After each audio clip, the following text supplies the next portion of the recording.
கரூர் வழக்கை விசாரித்த உயர்நீதிமன்ற நீதிபதி மீது உச்சநீதிமன்றம் அதிருப்தி. சென்னை உயர்நீதிமன்றத்தின் செயல்பாடு மற்றும் 2 மனுக்களின் அடிப்படையில் சிபிஐ விசாரணைக்கு உத்தரவு என்று உச்சநீதிமன்றம் கருத்து. போலியாக மனு தாக்கல் செய்யப்பட்டதா என்று கேள்வி எழுப்பிய உச்சநீதிமன்றம் தேவைப்பட்டால் சிபிஐ விசாரணை நடத்தப்படும் என்று கருத்து. கரூர் வழக்கை வரம்பிற்கு அப்பாற்பட்டு விசாரித்துள்ளது உயர்நீதிமன்றம் என உச்சநீதிமன்றம் காட்டம். உச்சநீதிமன்ற நீதிபதி தலைமையிலான குழுவில் 2 IPS அதிகாரிகள் தமிழ்நாடு கேடராக இருக்கலாம், தமிழ்நாட்டை சேர்ந்தவராக இருக்கக்கூடாது என்று நீதிபதிகள் கருத்து. வழிகாட்டு நெறிமுறை கோரிய வழக்கு கிரிமினல் வழக்காக எப்படி பதிவு செய்யப்பட்டது என்று உச்சநீதிமன்றம் கேள்வி.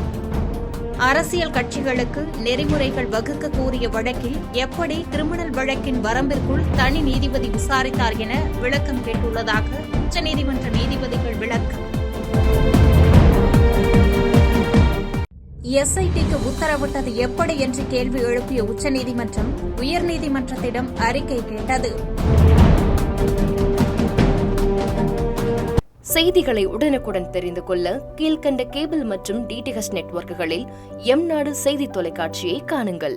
பாதகம் செய்பவரை கண்டால் நாம் பயம் கொள்ளலாகாது பாப்பா, மோதி மிதித்துவிடு பாப்பா, அவர் முகத்தில் உமிழ்ந்துவிடு பாப்பா.